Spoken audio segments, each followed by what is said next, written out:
हिंदी की online classes में आप सभी विद्यार्थियों का एक बार फिर से स्वागत है। कक्षा 7 में हम आज एक नया चैप्टर आरंभ करने जा रहे हैं और चैप्टर का हमारा नाम है कृष्णाशोक्ति के उद्गार।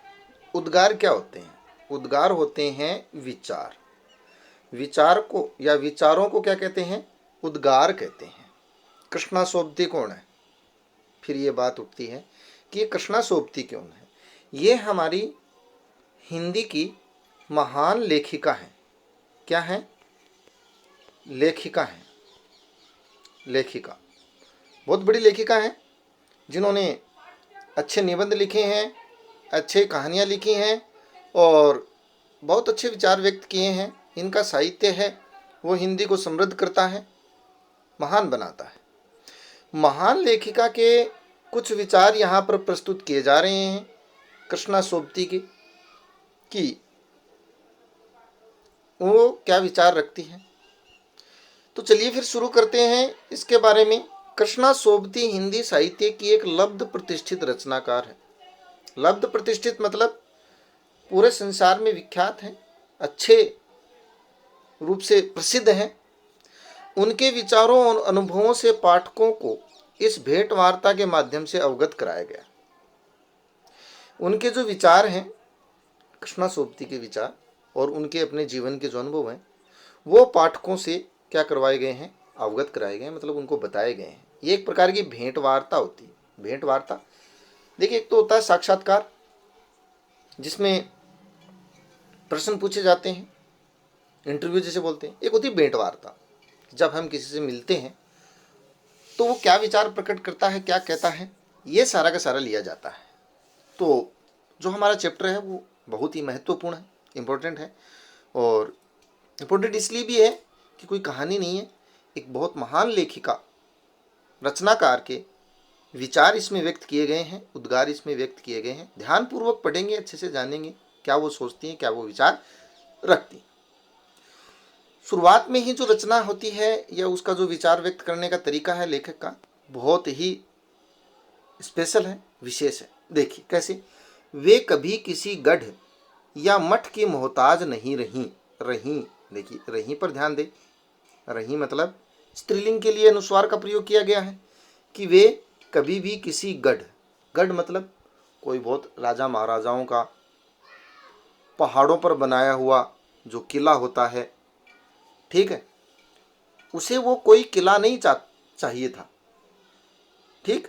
और न किसी मठ की, मठ मतलब कोई महान संत सन्यासी का बहुत बड़ा मंदिर हो, बड़ी जगह हो, विशाल क्षेत्रफल वाली, इसकी वो मोहताज नहीं थी। मोहताज मतलब ज़रूरतमंद, वो ज़रूरतमंद नहीं थी। मतलब कहने का यही है कि वे कभी भी किसी गढ़ को नहीं चाहती थी, किसी बड़े मठ को नहीं चाहती थी। इसकी वो ज़रूरत नहीं समझती थी, आवश्यकता नहीं समझती थी। बदलती दिल्ली के न जाने कितने चेहरे देखती आई हैं वे साल दर साल। साल दर साल मतलब प्रत्येक साल वे इस बदलती हुई दिल्ली के न जाने कितने चेहरे देखें। दिल्ली को बदलता हुआ देखना मतलब व्यक्ति के किसी बदलते हुए चेहरे को देखना। कहने का मतलब है कृष्णाशोक्ति दिल्ली में रहती है और दिल्ली के बदलाव को बड़ा नज़दीक के साथ देखा है। दिल्ली के पूरे बदलाव को देखा उसने। आज़ादी से पहले विभाजन की भयावह, भयावह मतलब डरावनी, त्रासदी, त्रासदी क्या होती है? दुखद घटना, दुखद घटना, दुखद घटना को क्या कहते हैं? त्रासदी कहते हैं। और विभाजन का मतलब क्या है?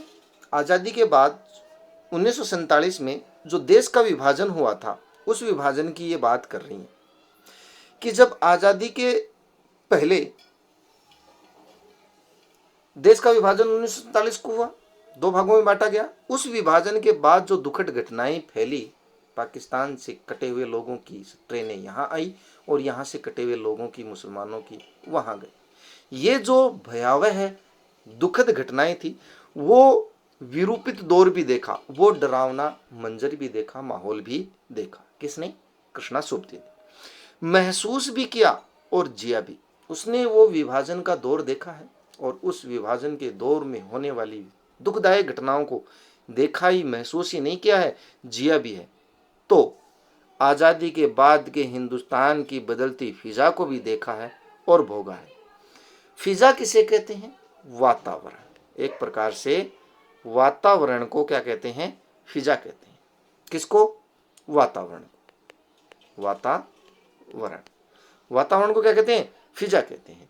तो आज़ादी के बाद जो हिंदुस्तान का वातावरण बदला है, माहौल भी बोल सकते हैं फिजा को। क्या बोल सकते हैं? माहौल भी बोल सकते हैं, वातावरण भी बोल सकते हैं। शब्दार्थ में देख लें, कोई दिक्कत वाली बात नहीं।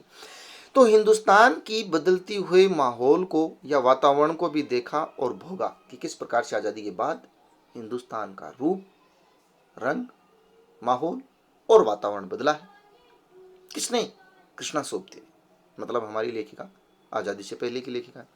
न जाने कितने सालों से अपनी कामनाएं होती हैं मन की भावनाएं, इच्छाएं, उनको खामोशी की चादर उठा करके पत्थरनुमा अहिल्या जैसा जीवन जीने वाली स्त्री को पहली बार जुबां दी आपकी पैनी कलम ने। अहिल्या जैसा जीवन जीने वाली, अहिल्या कौन थी? ऋषि की पत्नी थी, जिसको श्राप के कारण, गौतम ऋषि की पत्नी पत्थर बन गई थी, पत्थर की मूर्ति बन गई थी, और राम के स्पर्श से वो अहिल्या दोबारा से मनुष्य जीवन में आ पाई थी। तो वो पत्थर की अहिल्या थी। ठीक ऐसे ही न जाने कितने सालों से अपनी कामनाओं को, अपने मन की भावनाओं को बिल्कुल चुपचाप खामोशी की चादर उड़ा करके पत्थरनुमा अहिल्या जैसा जीवन जिया। किसने? कृष्णा सोबती ने। उसी स्त्री को, अर्थात उस कृष्णा सोबती को पहली बार जुबान दी। जुबान मतलब आवाज दी। किसने? पैनी कलम ने। कलम, पेन, पेन ने आवाज दी। पेन हमारी आवाज होता है। जब कोई लेखक लिखता है, कहानी लिखता है, कविता लिखता है, निबंध लिखता है, विचार लिखता है, तो वो उसकी जुबान होती है, वो उसकी आवाज होती है। तो अहिल्या जैसा जीवन जीने वाली, पथरीला उपेक्षा भरा जीवन जीने वाली कृष्णा सोबती को पहली बार मानो आवाज प्राप्त हुई। किससे? लेखनी के माध्यम से, पैनी कलम के माध्यम से, जब उसने अपना लेखन कार्य आरंभ किया। सही मायने में वह हिंदी कथा साहित्य की बहुत महान कवियत्री थी, साहित्यकार थी। तो सही मायने में वह हिंदी कथा साहित्य में स्त्री विमर्श की प्रणेता है। प्रणेता मतलब आगे बढ़ाने वाली, प्रारंभ करने वाली। विमर्श एक प्रकार का स्पर्श बोल सकते हैं, या उस भाव को समझने वाली। तो सही मायने में माने तो हिंदी कथा साहित्य में स्त्री वर्ग का स्थान आप जानते हो बहुत कमजोर रहा है समाज में। तो स्त्री की भावनाओं को, विचारों को हिंदी कथा साहित्य में आगे ले जाने वाली अगर कोई स्त्री है, लेखिका है, तो वो कौन है? कृष्णा सोबती। सोबती, ठीक। कृष्णा सोबती, यहाँ कह सकते हैं कि हिंदी साहित्य में, हिंदी कहानी साहित्य में स्त्री को मूल केंद्र में रख करके बहुत सारी कहानियाँ लिखी हैं, कथाएं लिखी हैं, और स्त्री की भावनाओं को साहित्य के माध्यम से लोगों के सामने प्रकट करने का एक सफल प्रयास किया।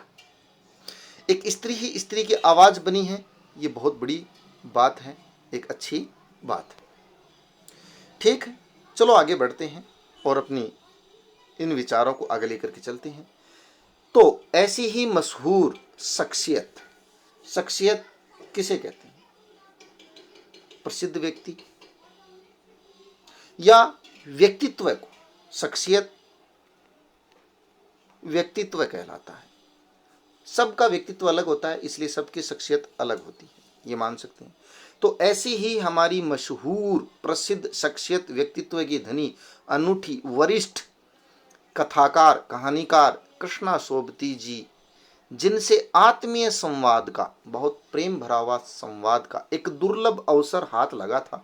लेखक कह रहा है कि ऐसी ही एक लेखिका जिसने स्त्री को साहित्य में प्रवेश दिलाया, महान बनाया, ऐसी ही महान, अनूठी, वरिष्ठ कथाकार कहानीकार कृष्णा सोबती से एक संवाद का दुर्लभ, जो प्राप्त होना बहुत मुश्किल होता है, अवसर हाथ लगा था अपने दिल्ली प्रवास के दौरान। लेखक जब दिल्ली में रह रहा था तो, या रह रही थी, जो भी लेखक है, उसने लेखिका के साथ जो भेंट वार्ता की, जो विचार व्यक्त किए, वो अवसर प्राप्त हुआ। हमारे इस लंबे किंतु अनौपचारिक संवाद की अनगढ़ कड़ियों में से छनकर आई है चंद कतरने। कतरने क्या होती है? कटिंग। जब किसी कागज को, किसी कपड़े को काटते हैं तो बचे हुए जो कातर होती हैं उनको कतरने बोलते हैं। चंद यानी कुछ, चंद यानी कुछ। ठीक। तो क्या कहना चाहते हैं लेखक कि हमारे इस लंबे किंतु अनौपचारिक, कोई औपचारिकता नहीं थी, अनौपचारिक ही है, एक सामान्य रूप से संवाद है, उन संवादों की कुछ अनगढ़, अनगढ़ मतलब उनमें कोई गढ़ाव नहीं किया है, हमने कोई बनावटी नहीं डाला है, जैसे संवाद थे वैसे ही कुछ कड़ियां उन विचारों की आपके सामने आई हैं जिनकी बात हम करते हैं। अपने बचपन को याद करते हुए बोली। कौन बोली? कृष्णा सोबती बोली, कृष्णा सोबती। ठीक। अपने बचपन को याद करते हुए कृष्णा सोबती कहती हैं कि हमने ऐसे परिवार में जन्म लिया जहां कोई एक दूसरे को दबा नहीं रहा था। हमारा परिवार खुले विचारों का परिवार था, जहां किसी के विचारों को नहीं दबाया जाता था, भावनाओं को भी नहीं दबाया जाता था। वो अपनी जिंदगी में स्वतंत्र थे, आजाद थे, जो करना चाहते थे कर सकते थे। मसलन जैसे डॉक्टर को दिखाने जब हम जाते हैं, हमारी तकलीफें बताते हैं, तो